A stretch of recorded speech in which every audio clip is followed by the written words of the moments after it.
Al-Iman TV, sarana penyubur keimanan. Assalamualaikum warahmatullahi wabarakatuh. Bismillah, alhamdulillah, wassalatu wassalamu ala rasulillah wa ala alihi wa sahbihi wa man wala, amma ba'd. Cinta liman dimanapun Anda berada, senang sekali rasanya saya Muhammad Faiz dapat menyapa Anda kembali dalam kesempatan kali ini dalam program nasihat-nasihat yang akan disampaikan oleh Al-Ustaz Muhammad Husnul Yakin STHI MPD Hafizahullah Ta'ala.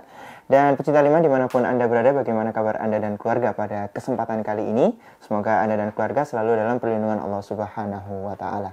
Dan alhamdulillah Al-Ustaz telah bersama kami di studio pada kesempatan kali ini.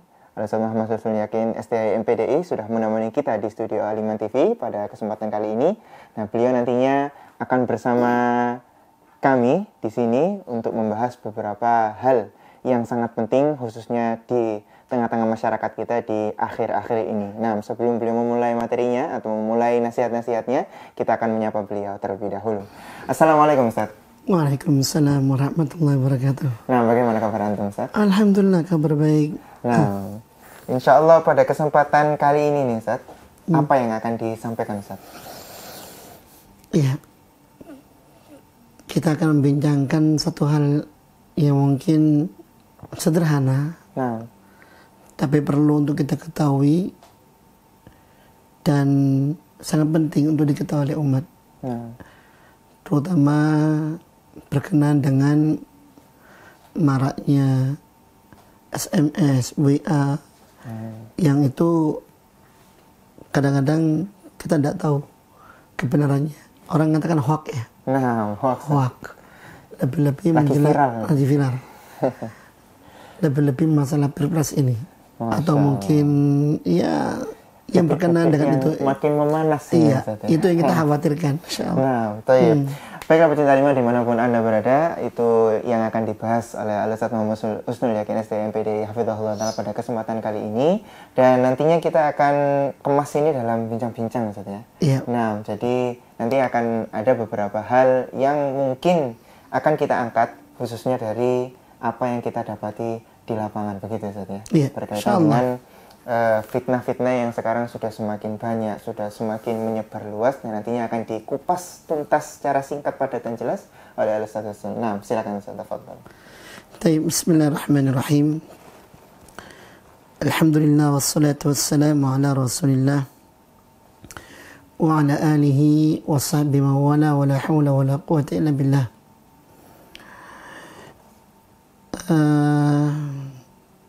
Kaum muslimin dimanapun Anda berada, semoga selalu dalam lindungan Allah Subhanahu wa Ta'ala.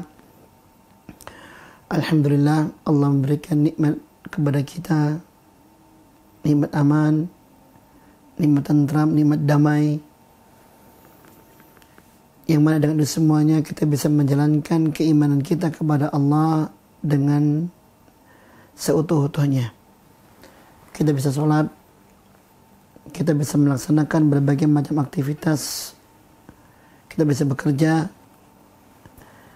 dan lebih dari itu. Dan sungguh nikmat aman ini adalah nikmat yang banyak orang-orang lalai di dalam menjaganya. Bersama dengan itu banyak orang mengidam-idamkannya. Ada sebuah firman Allah yang patut untuk kita renungkan. Allah Subhanahu wa Ta'ala berfirman, "Wa daraballahu mathalan qaryatan aminatan mutmainnah ya'tiha rizquha ragadan min kulli makan. Fakafar bi an'amillah فأذاقها الله لباس الجوع والخوف بما كانوا يصنعون." Kata Allah Subhanahu wa Ta'ala, Allah Subhanahu wa Ta'ala membuat sebuah perumpamaan bahwa di sana ada sebuah negeri yang aman, tentram, penuh dengan kemakmuran.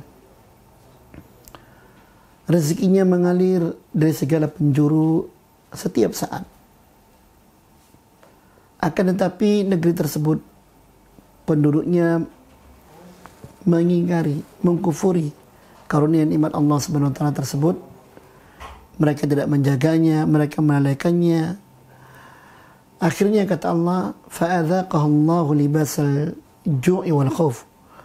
Allah Subhanahu wa taala merubah keadaan negeri tadi yang tadinya aman, tentram, makmur menjadi negeri yang berselimut dengan ketakutan, berselimut dengan kelaparan. Artinya ditimpakan oleh Allah di balik keadaannya. Ini semuanya karena apa? Bima kanu yasnaun. Karena perbuatan yang mereka lakukan. Lah,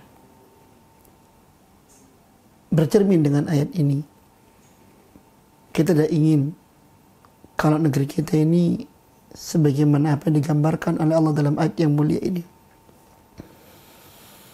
Kita tidak ingin Allah merubah negeri kita yang dikatakan gemah ribah, loh jenawi, toto tentrem, kerto ya raharjo, bahkan ada istilah lagi jerbesuki mawobeo kata orang ya, yang mana kalau dalam bahasa Al-Quran dikatakan baldatun thayyibatun wa rabbun ghafur, sebagaimana Allah kisahkan tentang negeri Sabah, penuh dengan kemakmuran, penuh dengan kedamaian, kenyamanan dan semacamnya. Nah itu, maka kita ingin negeri ini dijaga oleh Allah Ta'ala, terutama berkenaan dengan kontes pileg dan pilpres ya, yang masing-masing tentu memiliki kepentingan. Nah, yang bermasalah adalah kita tidak tahu apakah orang-orang itu tulus. Itu yang pertama. Yang kedua, apakah orang-orang yang di bawah ini sadar? Ya. Nah, kita bukan masuk pada area tersebut, tidak. Tapi kita bagaimana mensikapi hal-hal yang seperti ini. Kita akan bahas tentang normatifnya, sikap kita bagaimana menghadapi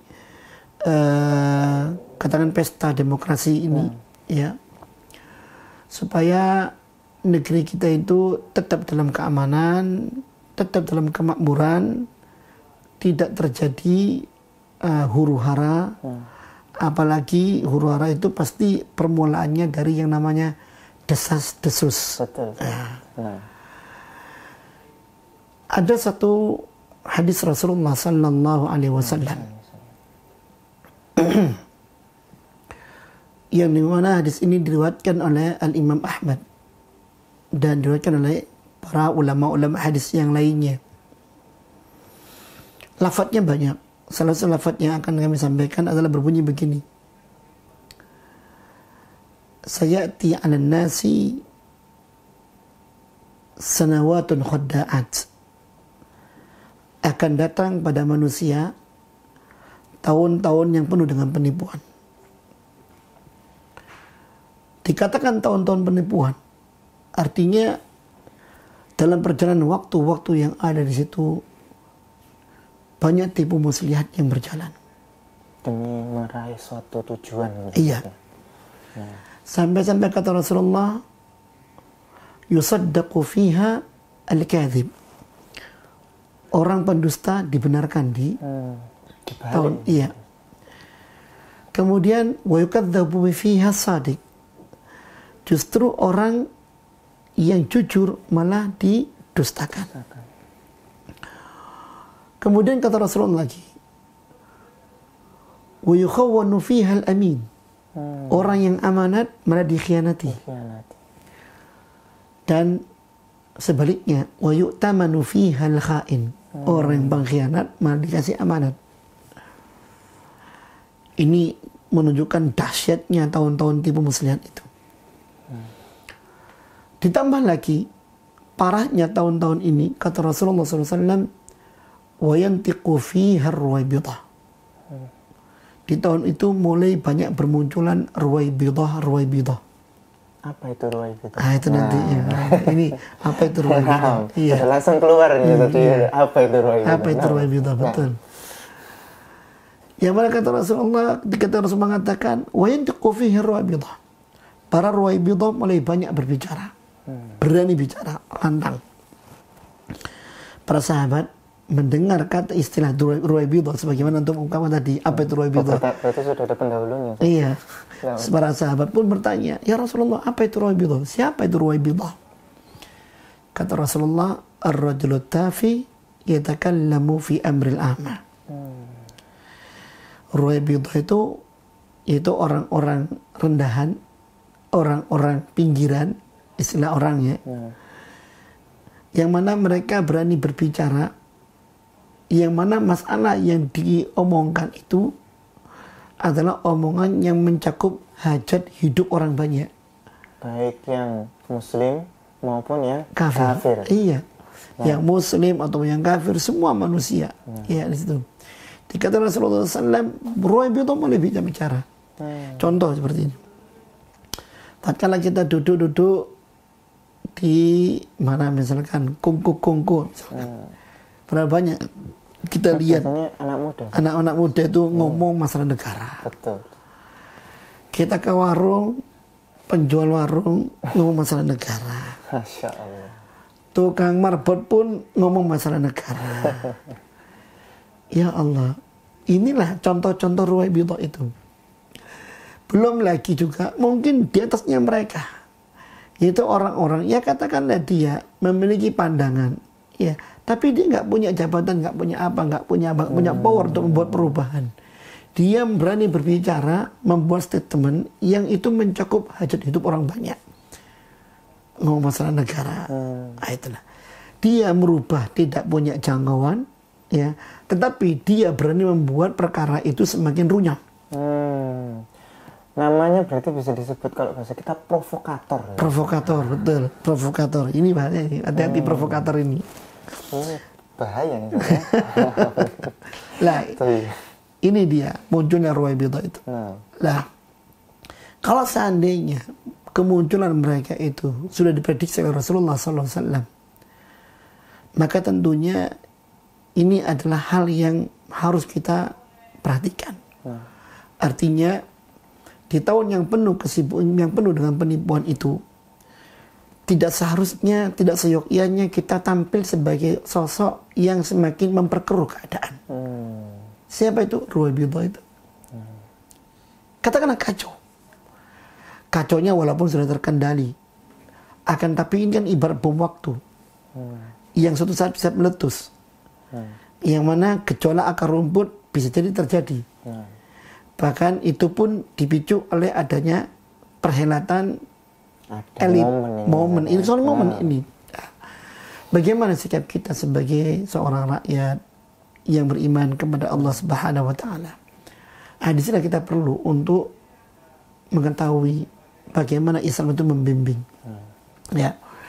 Di saat seperti itu hendaknya kita menjaga lisan, menjaga tangan, menjaga apapun yang jangan sampai omongan kita itu semakin menambah permasalahan semakin runyam. Ya, kalau kita nggak bisa membuat perubahan, ya jangan jadi Ruwaibidah. Kan gitu loh. Iya, nggak menambah masalah, gitu kan. Biasanya itu katanya jari ini, jari ini. Ya, katanya, masya Allah. Akhirnya dari isu dan desas-desus menjadi sesuatu yang mencekam. Karena apa? Karena isu dan desas-desus itu pasti akan ditanggapi. Kalau tanggapi dengan bijak, insya Allah baik. Akan tapi kan orang sulit untuk melihat di tahun yang penuh dengan penipuan itu.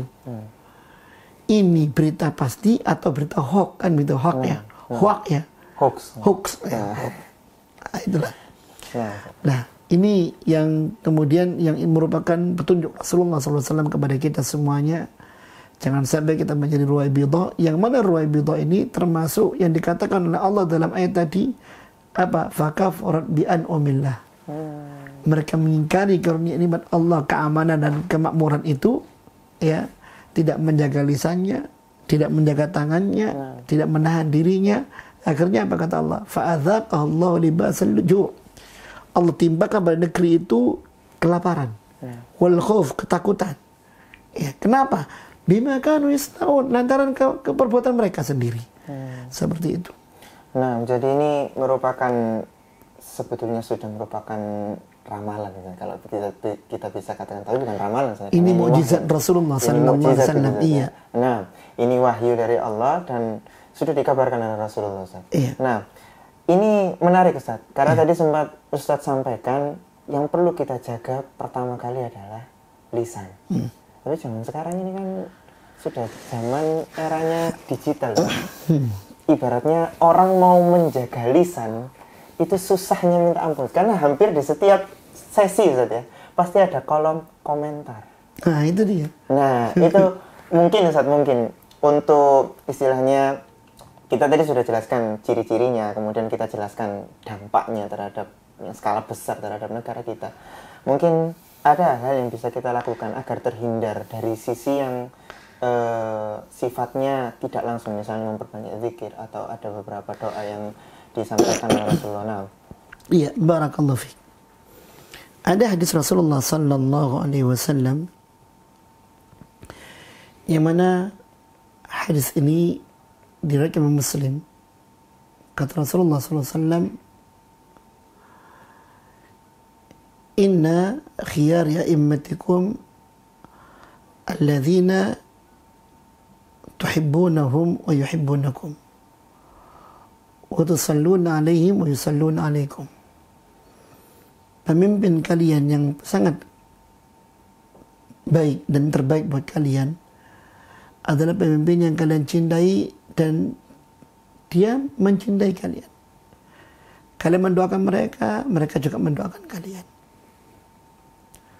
Sebaliknya, wa syiraru a'immatikum, pemimpin kalian yang terburuk adalah, kata Rasulullah, alladzina tubghidunahum wa yubghidunakum, adalah pemimpin yang kalian benci mereka, mereka juga benci kalian.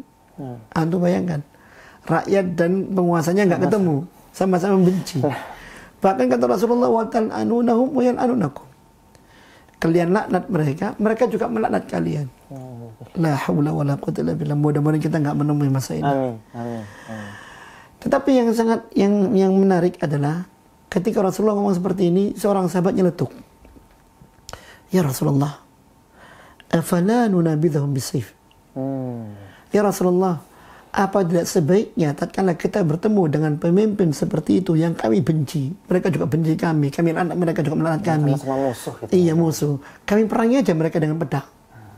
Jalan pintas. Jalan pintas. Ya, subhanallah. Apa kata Rasulullah? La, tidak boleh. Ma aqamu fikumus shalah. Selama mereka menegakkan sholat bersama kalian, jangan kalian perangi. Ya. Nah, kemudian kata Rasulullah, fa idza ra'aitum min walatikum ma takrahunahu. Kalau seandainya kalian melihat dari penguasa kalian, pemimpin kalian, sesuatu yang kalian benci, silakan benci itu amalannya, perbuatannya. Tapi ingat, wala tanza' yadan an ta'atin. Jangan pernah engkau menarik diri dari ketaatan kepada pemimpin. Tetap engkau harus setia sebagai rakyat, memberikan dukungan, memberikan dorongan, bahu-membahu dalam pembangunan, terutama dalam hal menasehati. Iya, seperti itu. Bukan kemudian malah menyebarkan berita-berita yang semakin membuat masyarakat takut. Nah, iya. Desas-desus. Iya, desas-desus tadi itu. Akhirnya bukan lagi desas-desus, tapi kenyataan akhirnya. Muncul jam malam, muncul ronda. Ya, ini yang mengkhawatirkan kan begitu. Di sini ada suatu ungkapan para ulama salaf yang patut untuk kita renungkan, dan ini manhajnya Ahlussunnah wal Jamaah. Al-Imam Al-Barbahari, beliau dalam kitabnya Sharh Sunnah, beliau mengatakan, idza ra'aitum rajulan yad'u ala sultan fa'lam annahu sahibu hawa.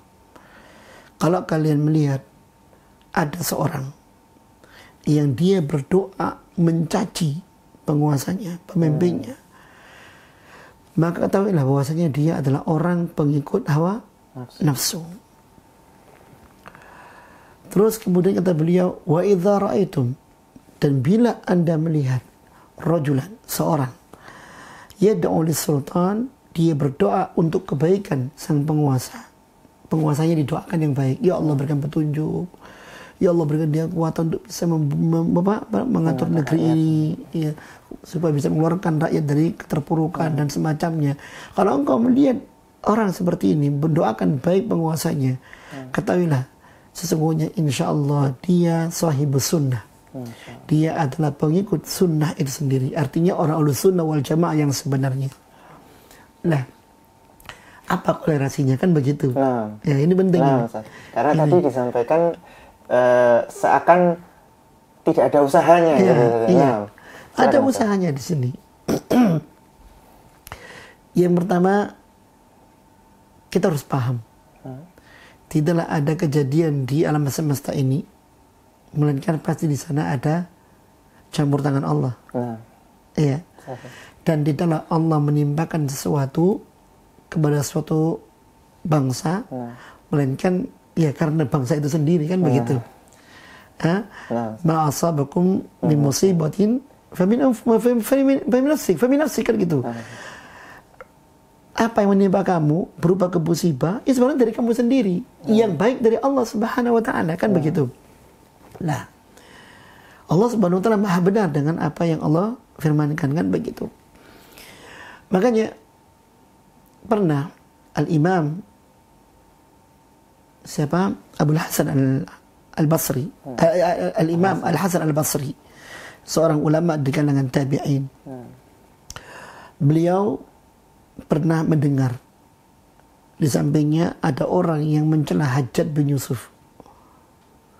Hajjaj bin Yusuf itu kalau kita lihat di negeri kita ini belum ada replikanya. Insya Allah belum ada. Bisa diberikan sedikit, Ustaz. Hajjaj bin Yusuf ini apa yang sehingga membuat? Iya, ini seorang tabi'in, tapi punya power besar. Jadi beliau pemimpin. Pemimpin dia, tapi dari kalangan tabi'in. Dan dia itu ketika memimpin, dia memimpin dengan tangan besi. Kalau macam-macam dia diktator, kalau macam-macam digebuk. Itu Hajjaj bin Yusuf. Sampai-sampai banyak pula diberitakan tentang masa-masa kepemimpinan Hajjaj bin Yusuf ini. Ketika dia berselisih, dia banyak menghabisi. Termasuk yang dibunuh adalah banyak para sahabat. Salah satunya anaknya cucunya Abu Bakar Siddiq, Abdullah bin Zubair, anaknya Asma binti Abu Bakar Siddiq. Iya, itu dibunuh oleh Hajjaj bin Yusuf. Tetapi secara global, kepemimpinan Hajjaj bin Yusuf itu membawa ketenangan, ketentraman. Karena dia tidak mentolerir siapapun yang membuat kegaduhan. Ada hikayat, wallahu ta'ala benar apa enggak hikayatnya ini. Ketika dia berkuasa di Baghdad. Irak itu kan tempat yang penuh dengan seperti sekarang. Iya, seperti sekarang ini. Ya. Kacau. Akhirnya dalam kekacauan itu dia mengumumkan jam malam. Tidak boleh ada orang yang keluar malam hari. Siapa yang keluar malam hari mati. Sampai ada orang mengatakan, wahai Amir, apakah Anda ingin melarang orang dari salat di masjid? Kata beliau, karena ini kan dia penguasa. Dia harus membawa keamanan. Dia mengatakan, Allah menyuruh manusia sholat di masjid, tapi tidak melarang manusia sholat di rumah. Akhirnya ketika jam malam diberlakukan, dia kemudian berkeliling. Siapa pengacau-pengacau itu? Biasanya malam-malam. Iya. Mereka. Saya pengacau pasti membuat makarnya malam hari. Iya, karena sepi. Nah, akhirnya mereka para pengacau itu ngetes. Ini mungkin kertas sambal. Mereka melepaskan orang tua yang sudah sepuh. Orang tua yang nggak tahu ini ada apa, kok sepi tumben. Dia jalan, nggak mendapatkan orang, semua rumah tertutup. Pas kebetulan orang ini jalan, berpapasan dengan pasukannya Hajjaj bin Yusuf ketika patroli. Kata Hajjaj bin Yusuf, bunuh orang itu. Kata pasukannya, ya Amir, ini orang tua. Bunuh. Dibunuh. Tergeletak di jalan. Besok paginya gempar. Ternyata ini gubernur tidak main-main. Siapa yang berani keluar malam, mati. Karena kesimpulan beliau gampang. Yang keluar malam itu dia bayang kira pengacau. Aman selanjutnya. Tetapi bagaimanapun juga, ya ada catatan-catatan buruknya, ya walaupun secara global negeri itu adalah aman. Nah, karena banyak catatan-catatan pula, maka Al Hasan Al Basri ini mendengar seorang yang mencela Hajjaj bin Yusuf, mencela dan menjelekkan. Katanya Al Imam Al Hasan Al Basri, seorang ulama dari kalangan tabi, ya akhi, afakallah. Wahai saudara, semoga Allah maafkan Anda. Jangan Anda lakukan itu. Jangan Anda celah dia. Innahu minkum utitum. Penguasamu itu dari kamu sendiri. Bagaimana dia, bagaimana kalian, ya begitu dia. Tidak mungkin dia jadi orang yang seperti itu kalau kalian nggak seperti itu. Gitu loh. Innahu minkum utitum. Dia replika kalian sendiri. Kalian pengacau, ya akhirnya kan dikacau oleh dia. Kalian rusak, ya akhirnya kan dia pemimpin yang rusak. Gitu loh. Itu yang pertama, omongnya beliau. Dan sungguh, aku kata beliau. Kata beliau begini. Di antara ucapan yang baik lagi, yang bagus lagi. Ketahuilah. Inna jural muluk nikmatun min niqamillah. Bahwa kezaliman sang penguasa, kelaliman sang pemimpin itu sebenarnya bentuk nyata dari murkanya Allah dalam wujud yang lain. Dan ingat, murka Allah itu tidak ada cara untuk kita menangkalnya kecuali dengan cara kita bertobat kepada Allah, meninggalkan dosa-dosa kita dan bertobat kepada Allah dan mengisi waktu-waktu selanjutnya dengan amal soleh. Yang tadinya mulut tidak terjaga, tutup. Mungkin tobat. Tangan kalau sekarang. Hah? Tangan kalau sekarang. Karena Ya, kalau ketika iya. Komentar gitu ya, share. Gitu. Karena itu sejujurnya yang sekarang lebih menggoda itu. Mungkin banyak orang yang zaman-zaman sekarang ini untuk ngomong mereka jauh lebih takut atau lebih malu gitu. Tapi tidak ada batasan di dunia maya gitu. Betul, apalagi pakai akun palsu ya. Satu orang bisa 10 akun. Betul. Kerjanya cuma ngubuk-ngubuk akun. La haula wala quwwata illa billah. Nah, beliau ngomong, ya, untuk menghadapi murka Allah seperti ini, tidak ada cara kecuali kita harus bertobat kepada Allah. Berhenti dari perbuatan kita yang buruk. Berhenti dari membuat isu. Berhenti dari membuat kekacauan. Berhenti dari menjadi orang pendusta. Berhenti dari orang yang suka nipu dan semacamnya. Berhenti dari pengkhianat, ya. Berhenti dari tingkah laku atau ucapan yang buat desas-desus atau isu-isu makin meruncing, ya. Berhenti. Dan kemudian kita tobat kepada Allah, mengisi waktu-waktu yang selanjutnya dengan amal saleh. Ya. Itu cara kita bertobat. Itu cara kita menangkal pemimpin. Nah, pemimpin kalau rakyatnya adem ayem, masa kemudian mau ngepagi itu top kan gitu, kayak kurang penggawean. Ya. Nah ini. Nah terus ada lagi ucapan kata beliau lagi. Sungguh aku sangat takut. Ya. Yang aku takutkan adalah kalau seandainya ini Hajjaj bin Yusuf mati, kata beliau, aku yang khawatirkan akan menjadi penggantinya adalah pemimpin-pemimpin yang berjiwa kera, bermental babi.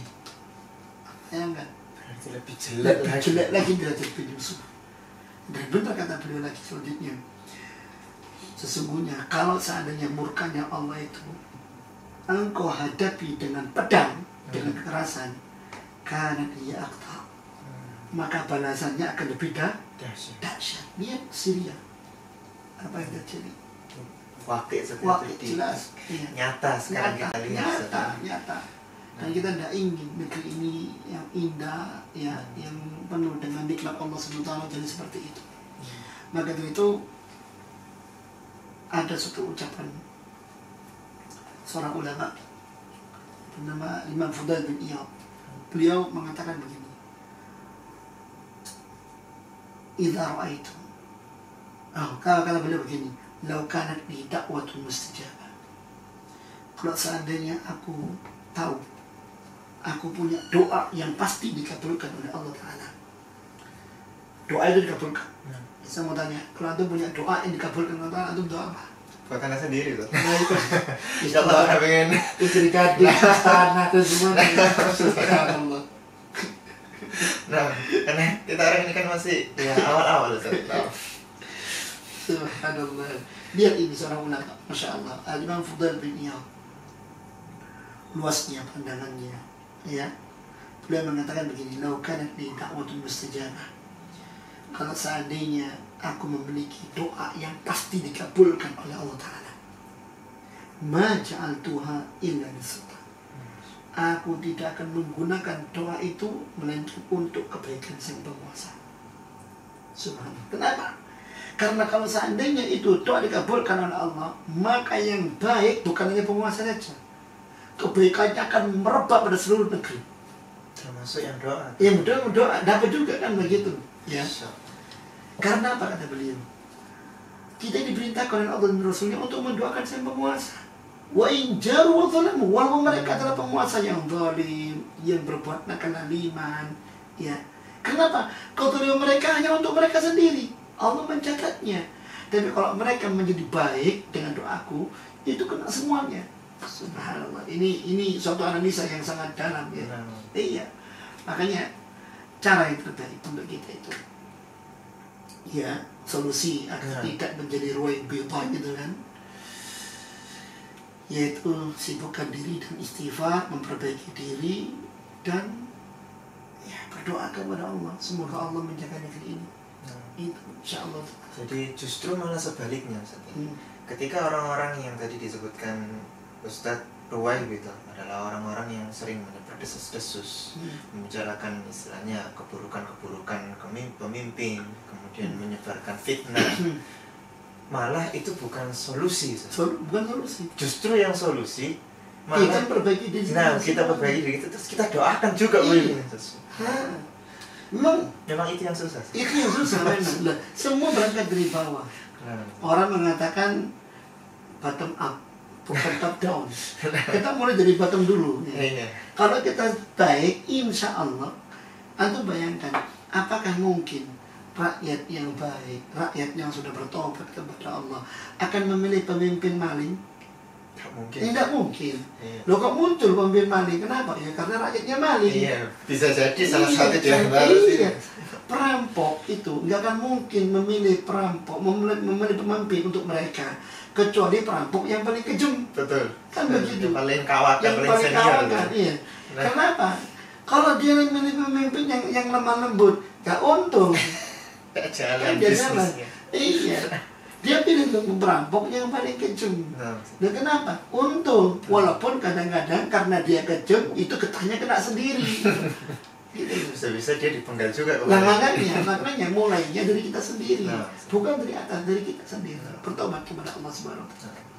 Begitu insyaallah. Nah, itu Ustaz, barakallahu fiikum Ustaz. Ini betul-betul sesuatu yang mungkin Ustaz, sekarang ini asing di telinga kita Ustaz. Karena namanya sekarang media menguasai, kemudian hampir setiap orang Ustaz, waktunya tersita untuk gadget.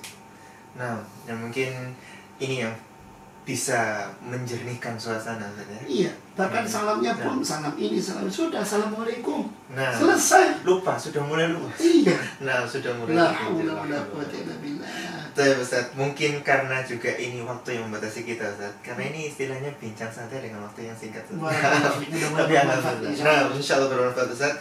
Kita ucapkan jazakumullahu khairan atas apa yang sudah antum paparkan tadi, dan ini betul-betul bermanfaat bagi Anda pribadi dan mudah-mudahan bagi pecinta Aliman dimanapun Anda berada. Dan akhirnya kita akhiri sesi kali ini. Kurang lebihnya kami mohon maaf. Kami tutup dengan doa kafaratul majlis. Subhanakallahumma bihamdika asyhadu an la ilaha illa anta astaghfiruka wa atubu ilaik. Assalamualaikum warahmatullahi wabarakatuh. Al Iman TV, sarana penyubur keimanan.